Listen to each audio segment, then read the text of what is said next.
Como última parte de este seminario, invitamos a subir a la testera a nuestros tres invitados, los profesores Edwards, Geiser y Tucker, y a la doctora Verónica Santelices, profesora de la Facultad de Educación de la Pontificia Universidad Católica de Chile y editora asociada de Pensamiento Educativo, revista de integración educacional latinoamericana, quien dirigirá una ronda de preguntas que el público realizó durante la jornada. Estimados profesores, adelante por favor a la testera. Profesor. Okay.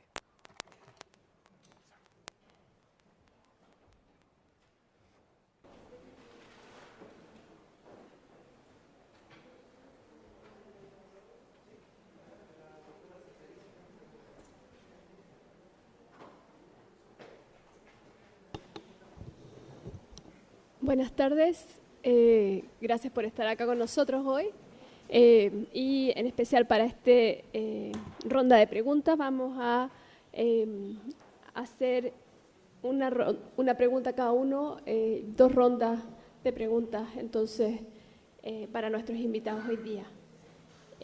A la señora Marta Edwards le preguntan desde nuestra audiencia: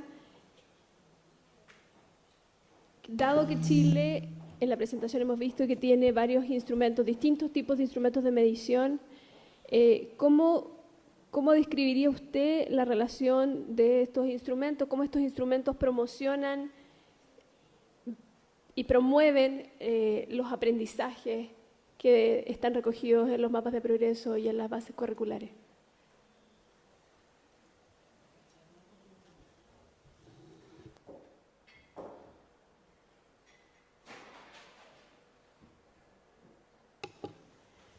Hola, yo creo que los instrumentos de evaluación formativa que tienen tanto el Mineduc como Junji y Integra están absolutamente alineados con los aprendizajes esperados de las bases curriculares. Por lo tanto, recogen lo que las bases curriculares proponen como aprendizaje. Ahora, no tenemos que olvidarnos que la evaluación evalúa. Es cierto que, como acaba de decir el profesor que habló de la admisión recién, de alguna manera la evaluación entrega elementos para la enseñanza y el aprendizaje, pero la evaluación no es el aprendizaje. No sé si me explico, ¿ya? No sé si te contesté, pero yo creo que algo.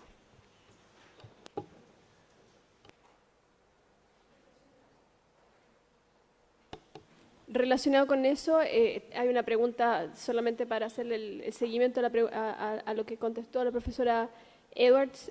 ¿Cómo se relacionan entonces los instrumentos que tenemos hoy día en la educación preescolar con aquellos que hoy día existen en el área escolar y cómo se vinculan esos aprendizajes?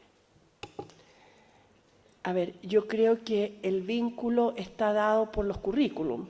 De alguna manera, las bases curriculares que hay para la educación primaria, digamos, desde el primero básico, van en continuidad a las bases curriculares de la educación parvularia. Por lo tanto, los sistemas de evaluación debieran ir en la misma línea. Yo pienso que si los niños van aprendiendo lo que tienen que aprender en cada uno de los niveles, las evaluaciones van siendo consistentes, es decir, no se necesita tener el mismo instrumento. Ahora, faltan estudios predictivos, hay algunos, pero que pudieran relacionar los resultados con los instrumentos, tienen que ser instrumentos estandarizados en ese caso, de la educación parvularia con resultados como por ejemplo en el SIMS en segundo básico. Pero esos resultados no están test contra test. Hay estudios de los resultados del SIMSE, por ejemplo, con respecto a la asistencia o no asistencia a cursos parvularios, pero no hay con respecto a puntaje versus puntaje. Muchas gracias. Para el profesor Tucker, nos preguntan, hoy día los profesores de aula, en general la experiencia en Chile, nos indica que no utilizan demasiado la evaluación formativa como un recurso para fomentar el aprendizaje, porque lo consideran una pérdida de tiempo. Es tiempo que no se relaciona con la enseñanza propiamente tal. Por lo tanto, nos gustaría escuchar si usted tiene estrategias específicas que han sido utilizadas para convencer a los profesores o personas aprendiendo sobre cómo enseñar, de que en realidad la evaluación formativa puede generar un cambio y ayudar en el aprendizaje de los alumnos. I'm glad that I got the easy question, Qué suerte que me tocó la pregunta fácil. and I would like to ask for an Y me extension of gustaría time for the rest of the afternoon, pedir or el perhaps resto de evening. la tarde y quizás la noche para responder esa pregunta. But in lieu of that, Pero I'd ya like to que say no a se few things. puede, me permitiré hacer un par de comentarios. There is no doubt No that existe ninguna traditional duda acerca de que las estrategias pedagógicas tradicionales se concentran en el profesor como el transmisor del conocimiento. Y en ese contexto, el docente se espera que pase la mayor parte del tiempo hablando, dirigiéndose a los alumnos acerca de la asignatura, por lo general dando una especie de cátedra, pidiéndole a los alumnos que sean sujetos pasivos, recibiendo la instrucción a nivel auditivo en esta conversación, que en realidad no es una conversación entre el alumno y el profesor. El alumno está ahí para tomar notas, escuchar la cátedra y quizás activar alguna especie de actividad física si están en un laboratorio, están trabajando en un proyecto de ciencias, pero por lo general no, se sientan ahí, leen un libro y toman notas. Ese es el paradigma en Estados Unidos y es ciertamente el paradigma en Chile. En Hungría también donde yo enseñé y estoy seguro que es el paradigma en muchos países de este mundo.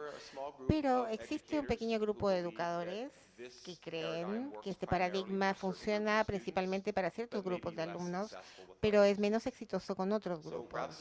Por lo tanto, en vez de darle una lista de estrategias o hablarle a usted como si fuese yo el que tiene la respuesta para usted y su contexto escolar y la institución en la que trabaja, yo prefería decir que prefiero volver a Chile y trabajar en una escuela con ustedes para tratar de averiguar con un grupo de sus docentes, a ver si podemos ver qué es lo que ellos encuentran tan exitoso acerca de cómo están enseñando su estrategia actual y si me pueden enseñar, demostrar los resultados excelentes que ellos confían, demuestran su mejor forma de enseñar, entonces los dejamos tranquilos, pero si es que tienen dudas sobre las estrategias o tienen interés de buscar nuevas oportunidades de cómo llegar a aquellos alumnos que están en desventaja, entonces creo que ahí podemos empezar a discutir de estrategias para la evaluación formativa que involucran a más alumnos en la clase que solo a un pequeño grupo.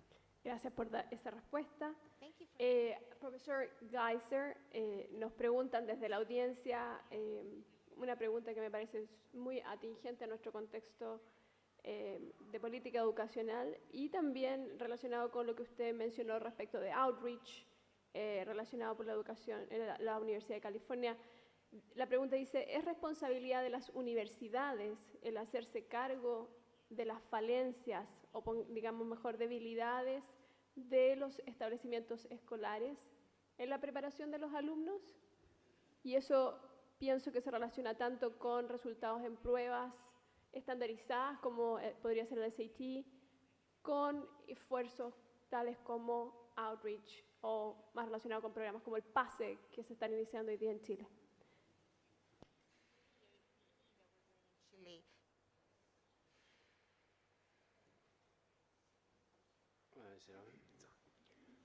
I'm not quite sure No estoy tan seguro I Podría- fully understand the que question. entienda la pregunta en su cabalidad. The issue of whether the El tema de universities si las should have universidades deberían ser responsibility responsables for secondary de schools, lo que se hace en, certainly came up as en a el colegio major issue, secundario, as es we began to una de las try to problemáticas que develop, surgió cuando outreach nosotros estábamos programs tratando de for the desarrollar first nuestros time. This programas de was really extensión por an primera vez. Esto fue algo sin unprecedented, precedentes, social experiment un experimento in sin California. precedentes en California, un Such a experimento heavy, social, commitment un of the compromiso university. tan grande de Reorganized parte de la ourselves to do universidad. this, and, Nosotros nos there were reorganizamos significant para sums of lograrlo money y hubo involved, significantes and montos these de were dinero the very involucrados. poorest, Y esto involucró schools in desde the los state. colegios más pobres del But there were estado, a number of pero problems hubo going in. una One cantidad de of the problemas problems was that, que the enfrentamos university y uno de and ellos the fue que la secondary universidad schools were y las under escuelas different, medias administrative, tenían una institución o una estructura administrativa distinta. Por lo tanto, la universidad no tenía ningún control o autoridad formal sobre las escuelas medias. Por lo tanto, estas alianzas que nosotros llamamos alianzas universidad-escuela tenían que ser de carácter meramente voluntario y todos nosotros estábamos muy dependientes de lo que decidían los directivos, los profesores de esas escuelas y había mucha sospecha. Algunos de las personas en las escuelas sospechaban que la universidad querían llevarse a la creme de la creme de sus alumnos, a los mejores alumnos, dejando al resto fuera. Y las escuelas también tenían preocupación de mejorar el nivel de enseñanza y aprendizaje en la escuela a nivel total. Por lo tanto, hubo otras temáticas, otros problemas que se enfrentaron, quizás demasiados para poder presentar en esta respuesta. En la universidad había personas que desafiaban la idea de que eso debería ser una misión fundamental de la Universidad de California, que nosotros no teníamos por qué ser responsables de las escuelas, que quienes eran responsables se encargaran de eso, pero no nos quedaba opción en ese momento, dado que nuestros fondos, nuestra financiación provenía del público, porque provenía del Estado. Por lo tanto, si bien la mayoría de la gente en California había votado en contra de la afirmación positiva, de la discriminación positiva, el hecho es que la mayoría de la población estaba representada por afroamericanos y latinos y iban a ser pronto la mayor parte de la población de todo el estado. Por lo tanto, debíamos hacer algo al respecto y nuestras opciones en el punto de admisión, ya para cuando los alumnos llegan a 17, 19 años de edad y ya han recibido una educación inferior, de inferior calidad, la cantidad de flexibilidad que uno tiene como universidad para poder abrir las puertas de admisión y dejar ingresar a los alumnos no es tan amplia como si los alumnos tienen 16, 14 o más jóvenes, en donde se puede hacer una intervención a nivel de admisión. Cuando tienen 18 o 19 es demasiado tarde para poder tener apalancamiento, para poder tener poder sobre la composición demográfica del alumnado. Por lo tanto, nosotros sentimos que no había mucha posibilidad de hacer un trabajo de extensión y no era algo moral, era algo de supervivencia, algo institucional. Teníamos que demostrar nuestro compromiso a todas las personas de California que estábamos haciendo el mayor esfuerzo posible para poder asegurar que nuestras puertas estaban abiertas a todas las personas de California, más allá de su nivel socioeconómico. Si me gustaría aportar algo a esa respuesta, y no sé suficiente acerca del sistema de educación superior en Chile para ver si la analogía que les presentaré los ayudará, pero lo que dice el profesor es el plan maestro para California, que era de 3 niveles, un sistema de 3 niveles de educación superior, y él está enfocado en el último nivel, que es el del sistema de California, con más de 9 campus. Pero hay un área media en donde yo enseño, que es el sistema de la Universidad Estatal de California, y nosotros admitimos a muchos de los alumnos que no entran a la Universidad de Berkeley. Yo diría que el sistema estatal universitario es el que acepta la mayoría de los niños de población desprivilegiada en California, en particular quienes no han cumplido con los criterios de admisión de la Universidad de California en Berkeley. Por lo tanto, acá hay un tema, es de cómo uno ve esa extensión hacia las escuelas medias y también de ver si ese sistema en algún momento tuvo algún rol en esa extensión hacia las escuelas medias y si no lo hizo, ¿por qué?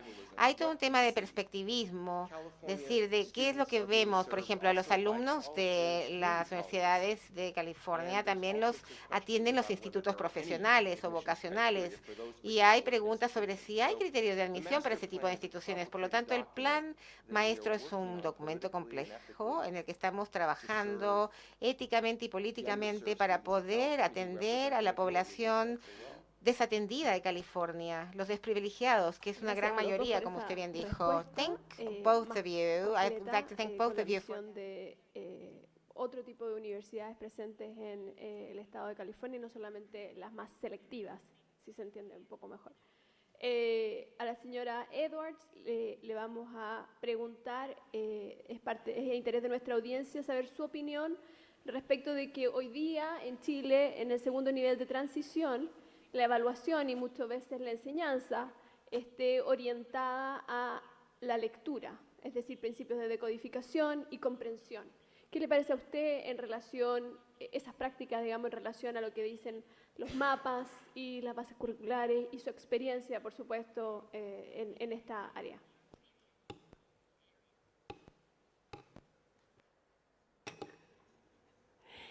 Gracias por la pregunta. A ver, yo creo que lo voy a dar como mi opinión personal, yo creo que todo lo que un niño está preparado para aprender es importante que tenga oportunidades de aprendizaje en ese punto. Si un niño ya está listo para decodificar, para aprender, está interesado, estupendo que se lo enseñen en segundo de transición. Pero eso no quita que la enseñanza y el aprendizaje debe ser integral. No podemos tener niñitos entrenados leyendo y solo decodificando y escribiendo. Son niños que tienen que aumentar su vocabulario, primero que nada, disfrutar del aprendizaje del lenguaje, disfrutar de la literatura, disfrutar de las poesías, de los cuentos, comprender lo que el lenguaje oral que les va a permitir más adelante comprender el lenguaje escrito. Y de paso, si quieren aprender que la M con la ama, en buena hora. Pero creo que lo que se necesita es, los mapas de progreso así lo ponen, es un aprendizaje en todos los ámbitos del desarrollo y aprendizaje humano. No podemos entrenar niños para una sola cosa. Pero creo que tampoco es bueno eso que pasaba antes, que decía, no, que en un niño antes de entrar a primero básico no vea una letra. Cuando hay niños que a los 3, 4 años ya reconocen su nombre, saben escribir, entonces, ¿por qué limitarlo? Yo creo que el techo es todo, pero de manera integrada, de manera comprensiva y principalmente de manera gozosa. Eso. Muchas gracias, señora Edwards. Para Dr. Dacker, hay dos preguntas bastante relacionadas referidas a las evaluaciones sumativas y en este caso, cómo lograr que ellas no dominen lo que es la práctica, el clima y la vida de la comunidad escolar. En el caso particular del assessment que se está desarrollando en California, el SBA, cómo lograr que no se vuelva en el mediano o largo plazo una evaluación mecanística de cosas complejas y que en la práctica también termine atentando contra la enseñanza y las prácticas más bien formativas.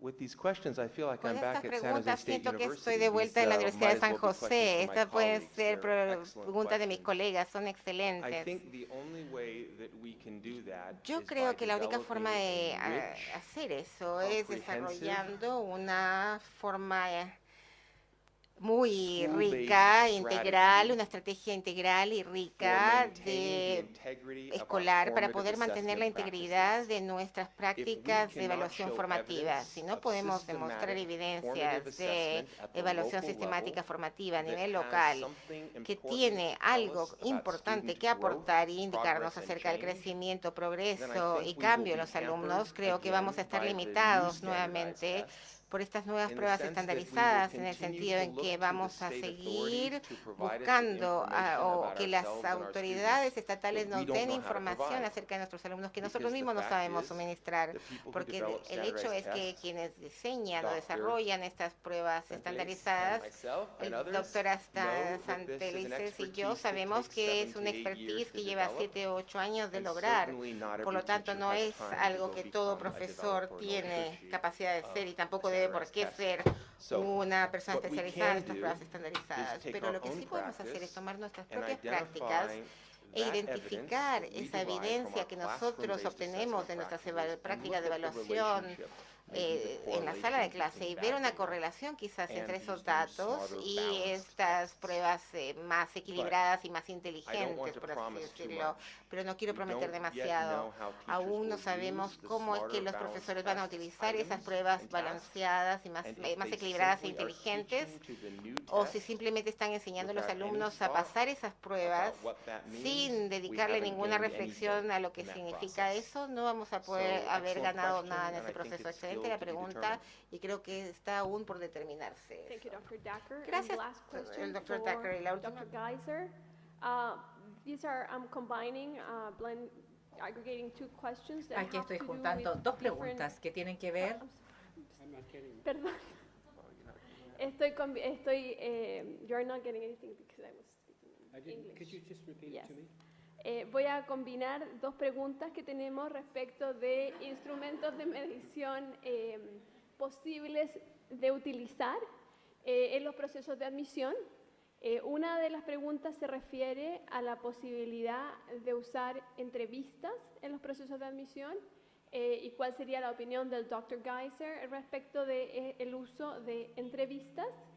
Y hay una segunda pregunta que refiere al posible uso de recomendaciones de los profesores en los procesos de admisión de instituciones de educación superior selectivas. Y si bien ambos tipos de mediciones involucrarían quizás niveles más bajos de confiabilidad, sabemos que eso ocurre en mediciones de este tipo, también se propone en la pregunta, y es parte de lo que se ha aprendido, que podrían ser más válidas la información que entregan estos instrumentos como parte del proceso de admisión. Por lo tanto, las dos preguntas implican un trade-off, ¿cierto? Una combinación en que a lo mejor habría un poquito menos de confiabilidad, pero podría haber más validez en la información que nos entregan estas dos fuentes de información, es decir, entrevistas y cartas de recomendación. Entonces, Dr. Geiser, ¿qué opinaría usted respecto de este posible uso de mediciones? I think the use of interviews is a good thing, Yo and it's creo more easily que standardized eso es más fácil because, de universities can estandarizar, ya use que a las common universidades protocol pueden utilizar un protocolo for, común for interviews. In fact, para we las have them, entrevistas. De hecho, nosotros lo tenemos. And if the interview Y is si used la as one of the entrevista se factors utiliza I como showed uno de los on the factores que San yo les Diego mostré slide, en la where it was diapositiva de used San in a Diego, fixed weight system se and usaba en ese an sistema interviewee de or ponderación student fija, donde el so alumno, many, el que es points, up to a entrevistado, certain limit, recibe puntos, pero hasta for un their cierto performance in the límite interview, por and su the interview is desempeño en la structured entrevista, y la in a entrevista way está that is, estructurada de cierta manera. systematically evaluated. I would see that as Yo positive. diría que eso sería But for the same positivo, reasons, I pero would por las see mismas this as harder to razones, do in creo the que es case of, difícil hacer. academic En el recommendations. caso de las These people are recomendaciones not present in académicas, front estas of personas no you. están There presentes, no están are a frente a host of usted. issues.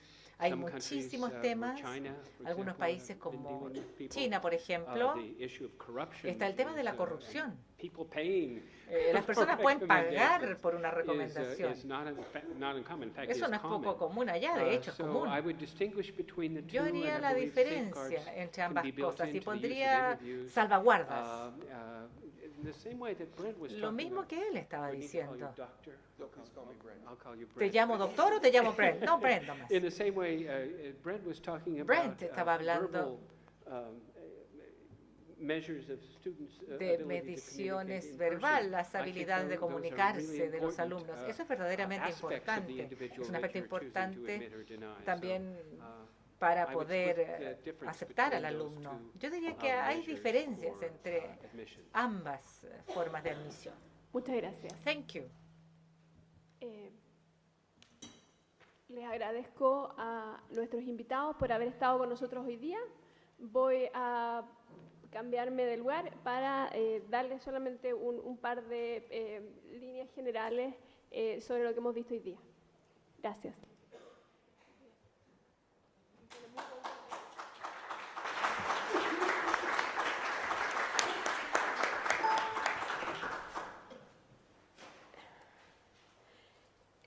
Solo a modo de cierre, contarles un poco la perspectiva más general, lo que tuvimos en mente al armar este seminario e invitarlo a todos ustedes y a nuestros conferencistas. Hoy día hemos conversado sobre mediciones y los usos en la edad temprana de la educación de nuestro país. Hemos conversado también sobre mediciones que se utilizan y evaluaciones que se usan en la educación primaria y secundaria, y también aquellas que se implementan y se utilizan hacia el final de la educación secundaria y el inicio de la educación superior. Creo que queda de alguna manera claro que estamos tratando de abordar la dimensión longitudinal de las mediciones, la presencia de las mediciones a lo largo de todo el continuo escolar de nuestros niños, no solo en Chile, sino que en todos los sistemas educacionales. Hay además un afán por mostrarles, por intencionar lo que son las mediciones que capturan distintas dimensiones del desarrollo de los niños, no solamente el énfasis en lo cognitivo y en lo propiamente académico, que está muy claro quizás hacia el final del proceso escolar, ¿cierto?, sino que mirar cómo esto en realidad, la preocupación por medir el desarrollo de los niños involucra también otras dimensiones de ese desarrollo y cómo está siendo usada, cómo queremos que esas mediciones sean utilizadas para retroalimentar prácticas, usos que se le están dando hoy día en el sector escolar. El énfasis en los múltiples ámbitos del desarrollo queda bastante claro en el inicio de la vida de nuestros niños. Me parece que es mucho más claro, ¿cierto?, en la presentación de la señora Edwards. El interés por este tipo, por las habilidades que van más allá de lo cognitivo, por el desarrollo personal, por el desarrollo interpersonal, hoy día es transversal. No está solamente presente al inicio, a lo mejor en el sector escolar sí es más claro, en la educación preescolar, pero la importancia de este tipo de habilidades, tales como la creatividad, la resiliencia, la capacidad de comunicarse, el trabajo en equipo, hoy día creo que están cada vez más presentes en el sistema escolar y también en lo que es la educación terciaria. Creo que poco a poco nos hemos ido convenciendo de que estas habilidades son importantes, así lo miran, así lo dicen estudios que miran el desempeño en estudios de posgrado, así lo dicen estudios que miran el desempeño en el ámbito laboral. Y esa preocupación, esa demostración, ¿cierto?, incluso por premios nacionales, como decía la doctora, la señora Edwards, nos ha llevado a interesarnos por medirlas y medirlas en distintas etapas del desarrollo, no solamente cuando los niños son pequeños. Hoy día tenemos desarrollos un poco más elaborados,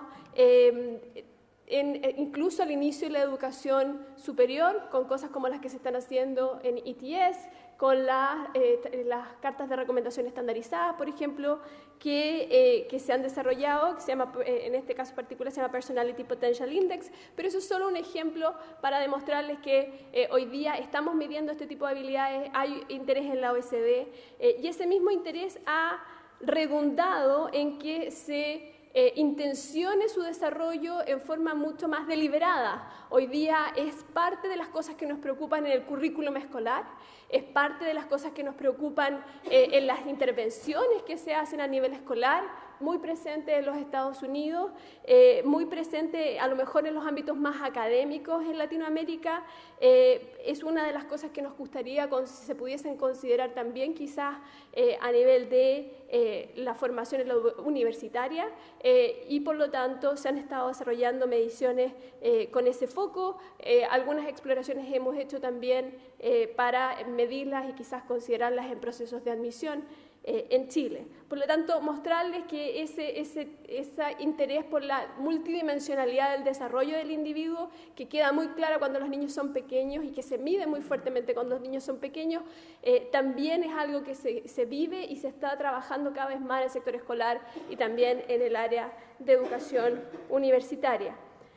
En la educación secundaria, claramente el foco hoy día estuvo en la evaluación sumativa y la evaluación formativa de los procesos de aprendizaje, y quiero resaltar que el desafío entonces es en combinar estas dos formas de evaluación, ¿cierto? Lo que presentaba Brent en su presentación, y poner el foco hoy día para contarles a ustedes que mucho de ese desafío hoy día yace, por lo menos para las personas que están más cerca de lo que es el diseño de instrumentos sumativos, en lograr generar preguntas, en el modo ya más destilado y más práctico, ¿cierto? Poder generar instrumentos de medición que se basen en modelos de cognición y modelos de aprendizaje de los niños. En la medida en que nosotros podamos desarrollar mediciones sumativas que realmente capturen los procesos más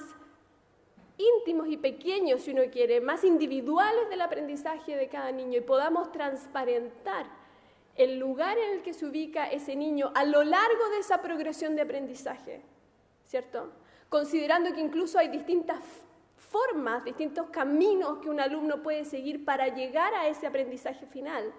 Es ahí donde nosotros tenemos el desafío hoy día para poder conectar lo que es evaluación formativa y evaluación sumativa. Esos modelos de cognición hoy día se han desarrollado, se están trabajando en forma por disciplina y muchas veces muy centrado en ciertos contenidos, ¿de acuerdo? O sea, cómo aprenden los niños álgebra, cómo aprenden los niños ciertos conceptos de ciencia, cómo aprenden los niños hoy día principalmente lectura. Esas son las disciplinas donde se ha avanzado más en cada uno de estos temas. Y creemos que en la medida en que las evaluaciones sumativas puedan hacerse cargo de esos modelos que hoy día realmente trabajan el progreso en forma muy detallada, nosotros vamos a poder no solo conectar la evaluación formativa con la evaluación sumativa, sino que además vamos a poder mirar esta dimensión longitudinal que quiero enfatizar hoy día sobre de la medición. ¿En qué lugar se encuentra ese niño dentro de la progresión que va a ser más larga y que sabemos que va a tomar más tiempo? Pero podemos ubicarlo y ayudarlo a continuar en ese proceso de aprendizaje, ¿de acuerdo? Esa es la dimensión longitudinal. Al mismo tiempo, al tener desarrollos o modelos de cognición y aprendizaje que nos ayuden a mirar al niño en su integridad y que aborden distintos aprendizajes al mismo tiempo, ¿sí? Nos logra dar una misma prueba, un mismo instrumento de medición nos logra dar una panorámica mucho más integral y completa del desarrollo intelectual y no cognitivo de estos niños. Por lo tanto, eso con respecto a lo que es la evaluación y la medición en educación secundaria. En términos de la admisión a la educación superior, claramente, por lo menos desde mi perspectiva, la dimensión longitudinal está mucho más clara, ¿cierto? Desde la perspectiva de lo que el Dr. Geiser llamaba el signaling effect, el efecto de señal que tiene para la educación secundaria en términos de los acentos que se van a poner, queramos o no, en lo que va a ser la formación en los establecimientos escolares. Creo que esa dimensión longitudinal podría enfatizarse mucho más desde una mirada en que los instrumentos de medición se hicieran cargo, incluso en mayor medida de lo que tenemos hoy día en Chile, de lo que son los contenidos curriculares y pudiesen proveer de información diagnóstica de cómo se encuentran los alumnos y qué áreas son más fuertes o son más débiles, cosa que se pudiese utilizar de manera formativa esa información para lo que hacen las instituciones de educación superior una vez que esos alumnos entran a las casas de estudio. Y en ese sentido podríamos completar mucho mejor, ¿cierto?, este proceso longitudinal y abordar el tema de las prácticas, de qué hacemos con la información que nos entregan las pruebas, que es en realidad lo que deberíamos estarnos preguntando constantemente y no solamente utilizarlas para tomar decisiones. La visión más multidimensional del desarrollo no ha estado tan presente en lo que es nuestro proceso de admisión en Chile, al estar muy concentrado en lo que son pruebas más bien del área cognitiva, ha ido mejorando en el último tiempo en la medida en que se han abierto espacios como la utilización del ranking y la admisión a través de vías alternativas como el propedéutico y los programas como Talento e Inclusión y el CIPE de la Universidad de Chile, ¿cierto? Ahora, creo que hay espacio para poder crecer, para poder desarrollarnos incluso más en la medida en que avancemos en lo que es la validación de esas nuevas vías de admisión a las instituciones de educación superior. porque hasta ahora la validación de los instrumentos la hemos hecho siempre mirando muy de cerca el comportamiento de esos alumnos en términos académicos y bastante restringido lo que son sus notas de primer año, ¿verdad? Eso ha sido la forma tradicional de validar el uso de pruebas estandarizadas, en nuestro caso eso es la PSU. Pero en la medida en que tenemos nuevos programas, nuevas vías de admisión, queremos a lo mejor explorar nuevas variables, nuevos indicadores de desempeño académico, de éxito en la universidad que incluyan dimensiones más diversas como la integración en la vida académica, la participación en la vida de esa universidad, la satisfacción con el proceso de transición a la educación superior. Y esos indicadores podrían quizás darnos mejores resultados, darnos mejores noticias cuando miremos qué es lo que está pasando con los alumnos que están siendo admitidos a las instituciones de educación superior a través de estos nuevos indicadores o nuevas vías. Por lo tanto, dejarlos con las grandes dimensiones que creo tratamos de abordar a través de este seminario, que son entonces la dimensión longitudinal y en la presencia de las mediciones a lo largo de toda la trayectoria educacional de nuestros niños, el uso de estas mediciones para retroalimentar prácticas educacionales, que es lo que quisiéramos siempre estar haciendo, y la consideración de las múltiples áreas del desarrollo de nuestras personas. No quiero hoy día desconocer las consecuencias negativas que tienen las mediciones en las distintas dimensiones de la vida de los niños, de los educadores, de los miembros de las comunidades escolares más ampliamente, tales como angustia, nerviosismo, sabemos que hay estrechamiento del currículum, sabemos que hay una excesiva orientación a la práctica y a la preparación de las mediciones, entre otras. Pero creo que es importante en un periodo como hoy, en que tenemos fuerte cuestionamiento en nuestro sistema educacional, dar espacio para analizar las posibilidades que las mediciones nos ofrecen y enfrentar constructivamente los desafíos que la realización, la consecución de esas posibilidades nos presentan. Muchos de estos temas que estamos discutiendo hoy día no podrían ni siquiera ser analizados si no contáramos con mediciones. Está en nosotros definir qué tipo de mediciones vamos a priorizar por sobre otras y con qué fines vamos a utilizar esos resultados. Muchas gracias.